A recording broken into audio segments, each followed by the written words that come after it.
नमस्कार, आप देख रहे हैं न्यूज 18 राजस्थान और आपके साथ मैं हूं प्रियंका राय। मारो राजस्थान में सबसे पहले बात होगी झुंझुनू में दर्दनाक सड़क हादसे की, जिसमें 8 लोगों की मौत हो गई जबकि कई लोग घायल हो गए। फिर बात होगी कोटा में पानी की किल्लत को लेकर महिलाओं के आक्रोश की और आखिर में बात दिल्ली में बीजेपी की मैराथन बैठक की। इन खबरों के साथ और भी खबरों पर विस्तार से करेंगे बात और बुलेटिन की शुरुआत करेंगे बड़ी खबर से। राजस्थान बीजेपी नेताओं को लेकर सख्त हिदायत दी है। सूत्रों के हवाले से ये बड़ी खबर आपको बता रहे हैं। आला कमान ने आपसी मतभेद भुलाने के निर्देश दिए हैं। शक्ति प्रदर्शनों के जरिए लॉबिंग पार्टी नेता न करे, ये भी आदेश दिए गए हैं। सरकार के खिलाफ प्रदर्शनों और आंदोलनों में एकजुटता दिखाई जाए।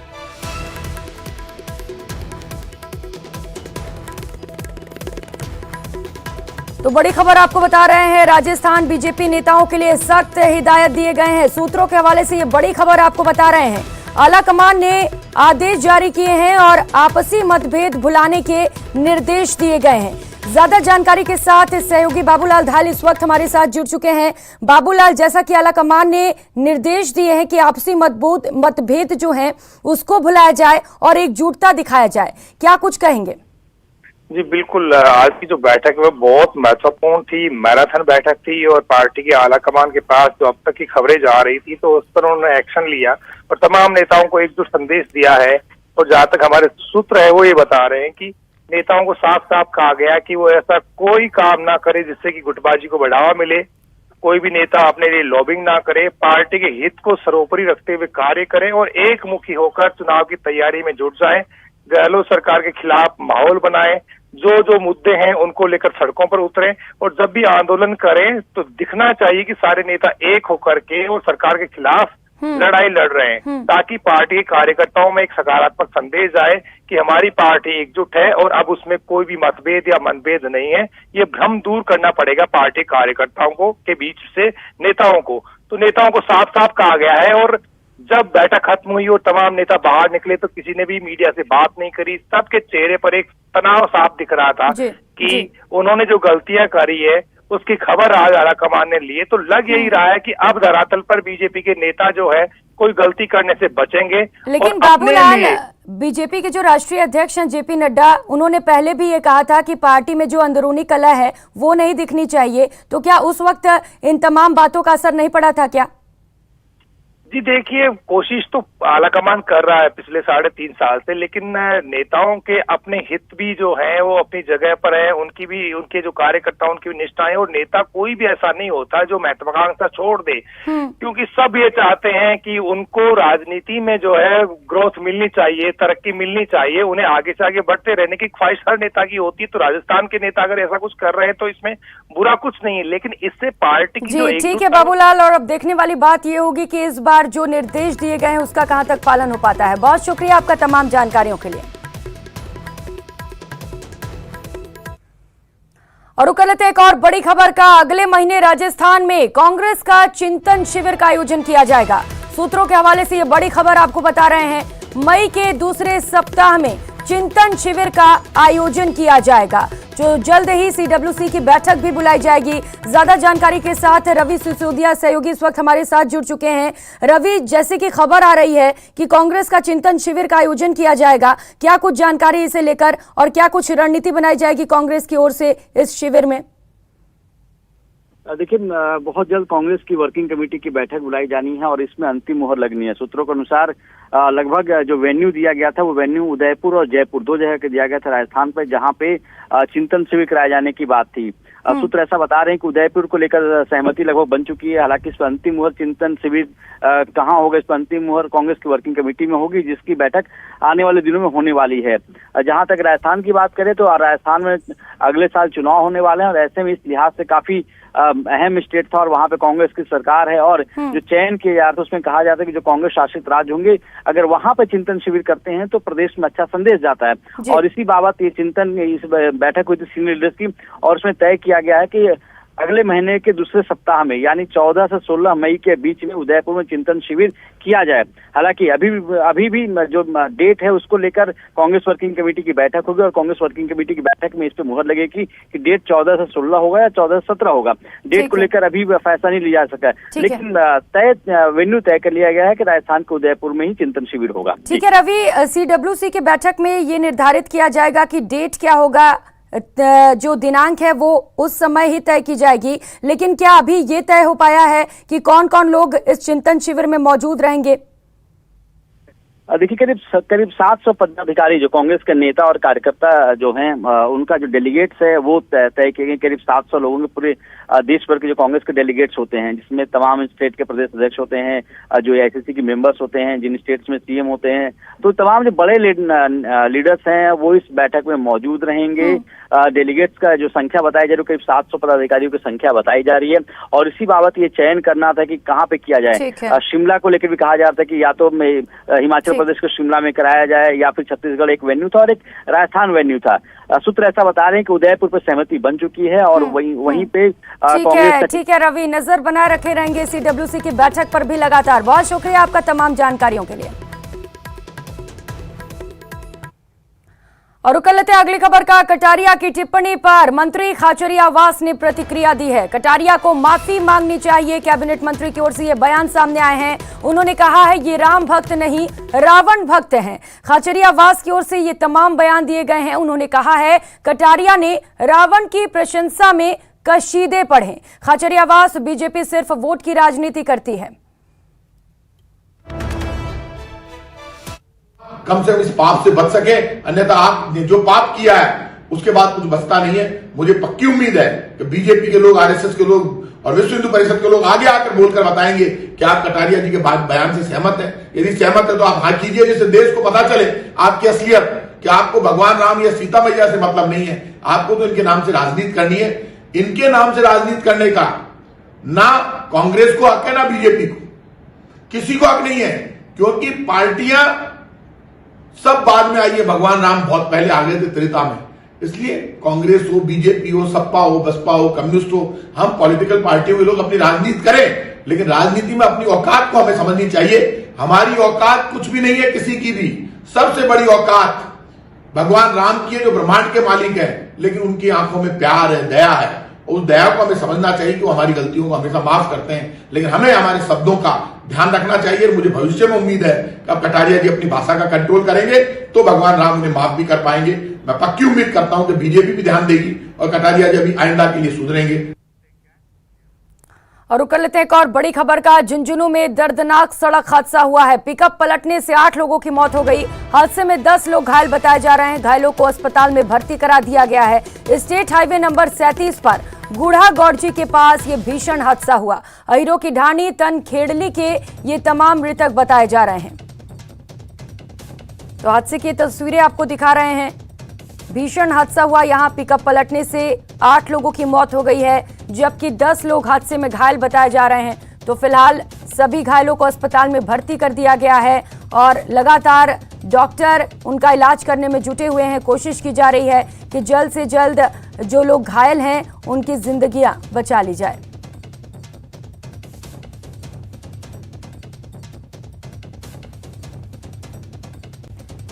तो भीषण सड़क हादसा हुआ है, दर्दनाक सड़क हादसा झुंझुनू में। ये तस्वीरें भी आपको दिखा रहे हैं, जहां पर एक पिकअप पलट गई और पिकअप पलटने से 8 लोगों की दर्दनाक मौत हुई है। वहीं हादसे में 10 लोग फिलहाल घायल हैं, जिनमें जैसा कि हमें जानकारी मिली है कि 6 लोग गंभीर रूप से घायल बताए जा रहे हैं। तो घायलों को फिलहाल अस्पताल में भर्ती कराया गया है, लगातार उपचार की जा रही है।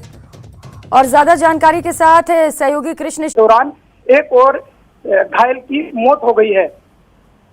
कृष्ण, आपने बताया कि 4 लोग जो गंभीर रूप से घायल, उन्हें जयपुर रेफर किया गया है। क्या एम्बुलेंस उन्हें लेकर जयपुर के लिए निकल चुकी है और कितना वक्त लगेगा अस्पताल पहुंचने में?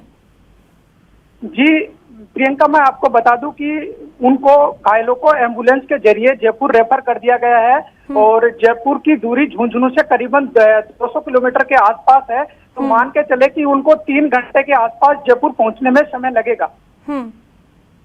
कृष्ण, जो बाकी घायल हैं जिनका इलाज यहाँ पर चल रहा है, उनकी क्या स्थिति है? क्या डॉक्टर से आपकी बातचीत हो पाई है? क्या कहना है उनका?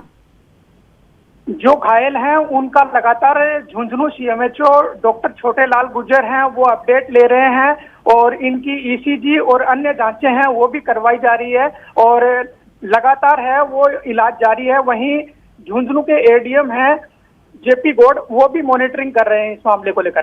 कृष्ण, अभी मौके पर क्या स्थिति है, क्योंकि तस्वीरें जो हम देख रहे थे उस वक्त बड़ी संख्या में भीड़ इकट्ठा हो गई थी वहां पर, क्या भीड़ को हटा दिया गया है? सूचना के बाद झुंझुनू जिला कलेक्टर लक्ष्मण सिंह पुरी और additional SP doctor Tejpal Singh हैं वो घटना स्थल पहुंचे हैं और वहां पर जो है हादसे को लेकर ठीक है, तो घटना स्थल पर पहुंचकर पुलिस लगातार मुआयना भी कर रही है। बहुत शुक्रिया आपका तमाम जानकारियों के लिए कृष्ण। और उधर सड़क हादसे को लेकर मुख्यमंत्री अशोक गहलोत ने ट्वीट किया है। ट्वीट करते हुए उन्होंने कहा है, झुंझुनू के गुढ़ा गौरजी क्षेत्र में हुए सड़क हादसे में 8 लोगों की मृत्यु अत्यंत दुखद है। शोकाकुल परिजनों के प्रति मेरी गहरी संवेदनाएं। ईश्वर उन्हें ये आघात सहने की शक्ति प्रदान करें और दिवंगतों की आत्मा को शांति प्रदान करें। दुर्घटना में घायलों के शीघ्र स्वस्थ लाभ की भी कामना है।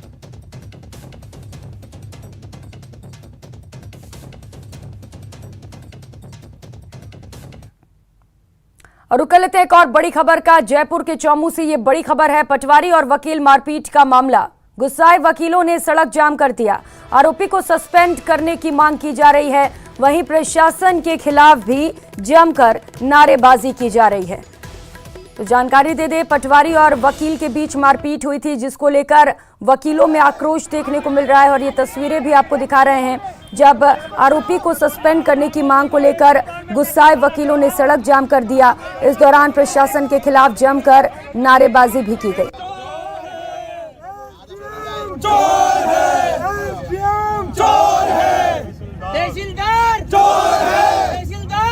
जयपुर की चौमू से खबर आपको बता रहे हैं जहां पर पटवारी और वकील के बीच मारपीट हो गया था और ये मामला लगातार तूल पकड़ता जा रहा है। वकीलों में गुस्सा देखने को मिल रहा है। और ज्यादा जानकारी के साथ सहयोगी हीरालाल इस वक्त हमारे साथ जुड़ चुके हैं। हीरालाल, क्या कुछ अपडेट है? सड़क जाम किया है वकीलों ने, क्या अभी प्रदर्शन किया जा रहा है वहां पर?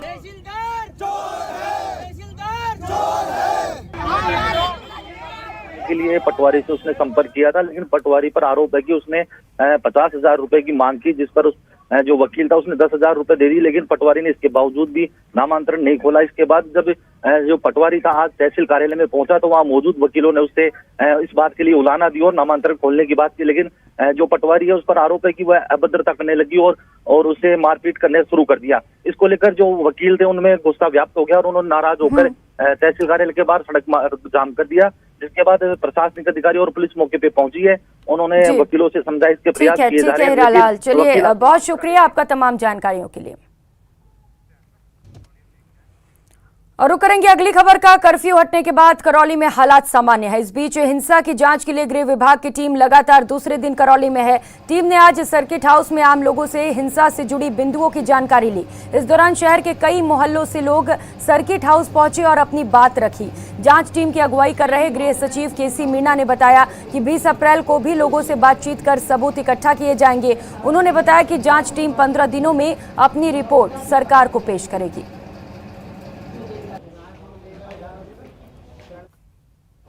राज्य सरकार द्वारा जो करौली की 2 अप्रैल को जो घटित घटना है उसके बारे में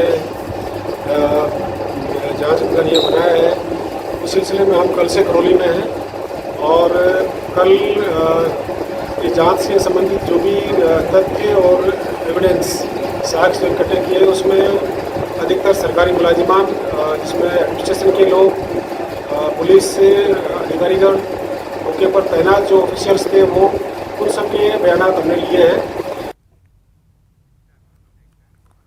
और खबरों में आगे बढ़ेंगे। पूर्व सीएम वसुंधरा राजे ने बीजेपी सांसद मीणा का हालचाल जाना है। आपको जानकारी दे दे, दिल्ली एम्स में अर्जुन लाल मीणा का इलाज चल रहा है।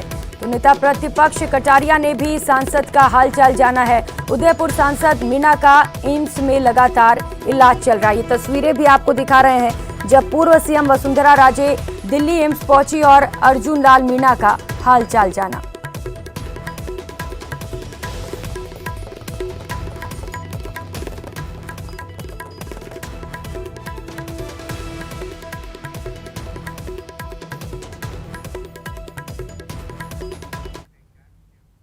और अब बात कोटा की, जहां आवली रोजड़ी गांव में पानी की परेशानियों को लेकर महिलाओं ने जलदाय विभाग के ऑफिस का घेराव किया और जमकर नारेबाजी की, साथ ही मटका फोड़ प्रदर्शन भी किया। स्थानीय पार्षद धनराज के नेतृत्व में महिलाओं ने कार्यालय के बाहर जोरदार हंगामा किया और जल्द पानी की समस्याओं के समाधान की मांग की और कहा कि अगर समाधान नहीं किया गया तो आंदोलन करेंगे। पार्षद ने कहा कि पानी की समस्या को लेकर पहले भी अधिकारियों को ज्ञापन दिया गया था, लेकिन समाधान नहीं हुआ। इस बार अधिकारियों को चेतावनी दी है, जल्द से जल्द इस क्षेत्र में पानी की 3 टंकियों का निर्माण करवाया जाए और घर घर नल कनेक्शन दिया जाए। समस्या का समाधान नहीं होने पर आंदोलन तेज किया जाएगा।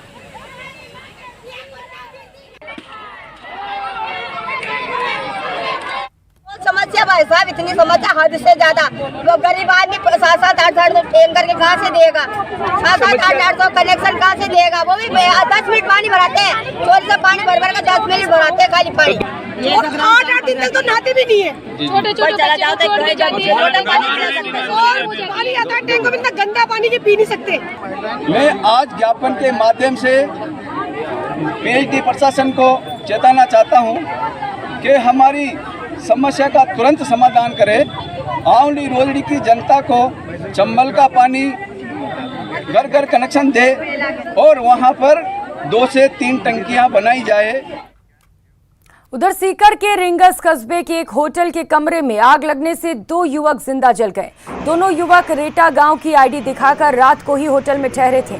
होटल में आग की खबर मिलने के बाद रिंगस नगर पालिका की दमकल ने होटल के कमरे का दरवाजा तोड़ते हुए आग पर काबू पाया, लेकिन तब तक दोनों युवकों की मौत हो चुकी थी। पुलिस ने इन दोनों युवकों के शवों को पोस्टमार्टम के लिए भेज दिया है। कमरे से शराब की खाली बोतलें मिली हैं और आशंका जताई जा रही है कि शराब पीने के बाद इन्होंने धूम्रपान किया होगा और इसी वजह से कमरे में आग लग गई होगी। तो फिलहाल पुलिस पूरे मामले की जांच में जुटी है।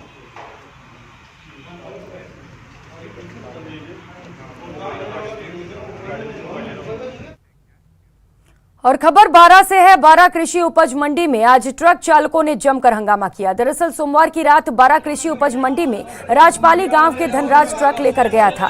ट्रक में जिंस लोड करने के बाद वो वहां से निकलने वाला ही था कि 3 लोगों ने लोहे के रॉड से उसकी पिटाई कर दी। इस पिटाई की वजह से धनराज के पैरों में फ्रैक्चर हो गया। आज जब इस बात की जानकारी उसके साथियों और घर वालों को मिली तो विरोध जताने के लिए वे कृषि उपज मंडी पहुंच गए और वहां हंगामा शुरू कर दिया। बाद में मौके पर पहुंची पुलिस ने ट्रक यूनियन और गांव वालों के बीच समझौता करवाया।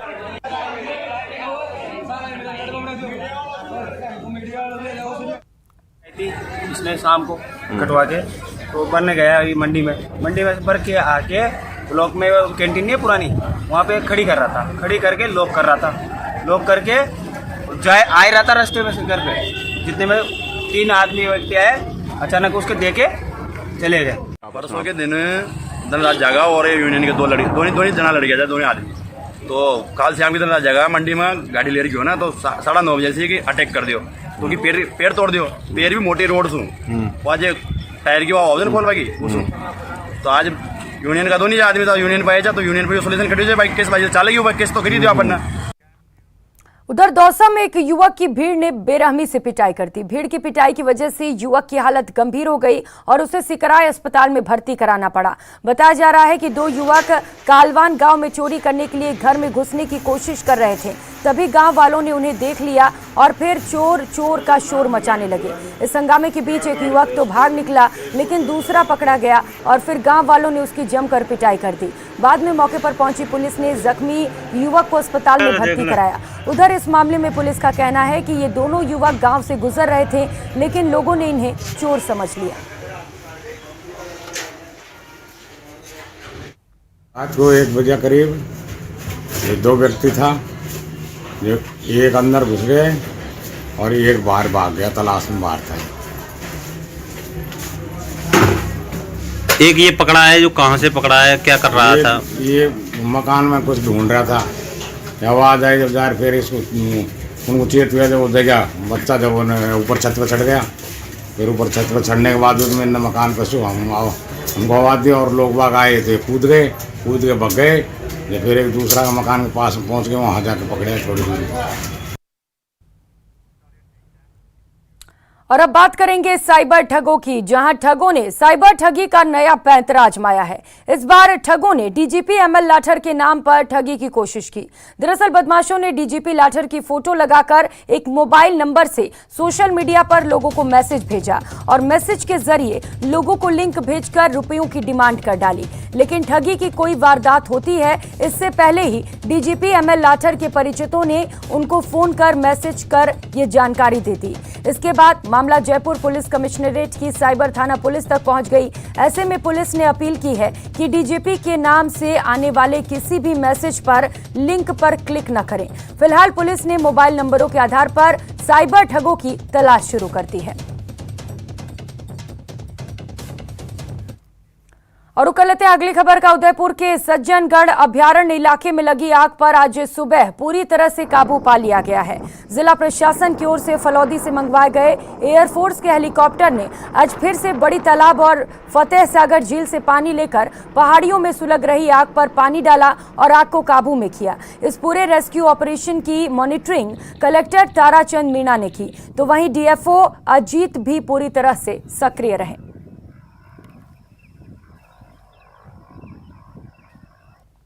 सज्जनगढ़ जो हमारा अभयारण्य है वन्य जीवों का, उसके समीप की जो पहाड़ियाँ हैं उसमें परसों शाम को रात्रि के समय आग लगी थी और तत्समय वन विभाग के अधिकारियों ने उसको कंट्रोल में भी किया। लेकिन कल सुबह जल्दी सुबह पुनः मतलब आग तेज़ गति से फैलने लगी और हवा के कारण उसका जो फैलाव है वो अत्यधिक बढ़ गया था।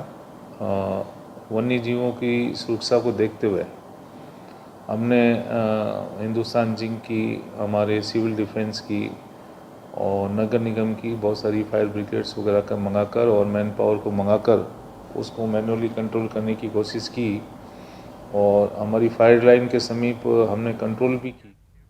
और करेंगे अगली खबर का। राजस्थान कर्मचारी चयन बोर्ड की शीघ्र लिपिक संयुक्त भर्ती परीक्षा 2018 में गड़बड़ी की शिकायत की गई है। इसको लेकर 150 से ज्यादा अभ्यर्थियों ने कोर्ट में याचिका भी दायर कर दी है। अभ्यर्थियों का कहना है कि परीक्षा के दौरान कई गड़बड़ियां की गईं। उन्होंने आरोप लगाया कि कोर्ट में मामला चला गया है, लेकिन फिर भी चयन बोर्ड जल्दबाजी में भर्ती का परिणाम जारी करना चाह रहा है। अभ्यर्थियों ने सरकार से मांग की है कि पूरे मामले की जांच के बाद ही परिणाम जारी हो।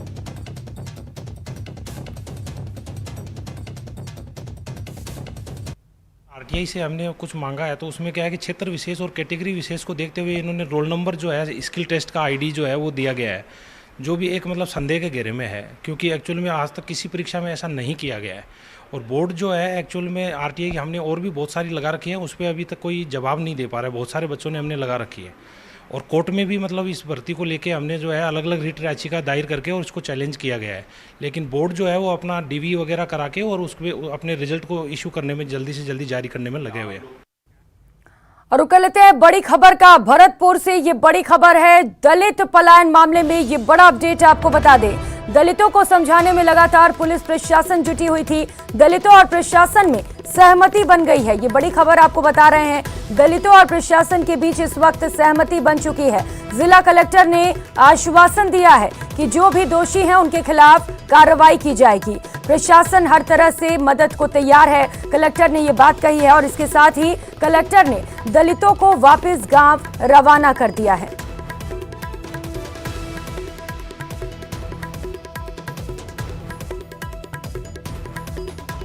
तो भरतपुर में दलितों के पलायन से जुड़ा ये बड़ा मामला आपको बता रहे हैं। दलितों को रोकने की कोशिश में प्रशासन जुटा हुआ है। समझाइश में बड़ी खबर सामने आ रही है कि समझाइश में वार्ता में बातचीत बन चुकी है। और ज्यादा जानकारी के साथ सहयोगी दीपक पुरी इस वक्त हमारे साथ जुड़ चुके हैं। दीपक, वार्ता में बात बन गई है, क्या वापस लोगों को गांव की ओर रुख कराया जा रहा है? देखिए बिल्कुल प्रियंका, वार्ता में जो बात है वो बन गई है। जिला कलेक्टर खुद जो है वो लोगों के बीच में पहुंचे और उन्होंने आश्वासन दिया है कि जो भी इस तरह के मामले में जो दोषी हैं उनके खिलाफ कार्रवाई की जाएगी। लेकिन इस तरह से आप जो अपने सामान को, बच्चों को लेकर के जिला कलेक्ट्रेट कार्यालय पहुंचे, ये बेहद ही दुख है और उन्होंने इस पर दुख भी जताया। उन्होंने कहा था कि आपको हमारी जरूरत थी तो हमें बताते, हम आपके बीच में पहुंच जाते। लेकिन जिस तरह से दबंगों के डर से वो लोग थे, पलायन करके अपने सामान को लेकर अपने बच्चों के साथ, इसे पलायन ही कहा जाएगा क्योंकि वो सारा कुछ सामान लेकर के अपने साथ में गांव से रवाना हो गए थे और वो कलेक्ट्रेट कार्यालय पहुंचे। उन्होंने अपनी बात रखने के लिए प्रदर्शन किया, लंबे समय तक उन्होंने प्रदर्शन किया और काफी घंटों के बाद जो है वार्ता बनी और उसके बाद पुलिस अधीक्षक और जिला कलेक्टर उनके बीच में पहुंचे और उनको हर संभव भरोसा दिलाया। लेकिन प्रियंका, एक और बात बड़ी देखने को यहाँ पर मिली कि आज उसी गांव में शादी समारोह है और शादी समारोह के दौरान देखा जाता है कि ज्यादातर वहां पर जो है ऐसे मामले दबंगों द्वारा जो है प्रताड़ित के मामले सामने आते हैं। लेकिन जिला कलेक्टर ने उनको भरोसा दिलाया कि उस शादी समारोह में आज पुलिस अधीक्षक के साथ में वो खुद मौजूद रहेंगे और शादी समारोह को पूरी तरह से जो है संपन्न कराया जाएगा और कोई भी बात ऐसी जो है वहाँ नहीं होने दी जाएगी। और ठीक है दीपक, अब देखने वाली बात होगी कि जिला कलेक्टर के मामले में संज्ञान के बाद कितनी राहत मिल पाती है दलितों को। बहुत शुक्रिया आपका तमाम जानकारियों के लिए।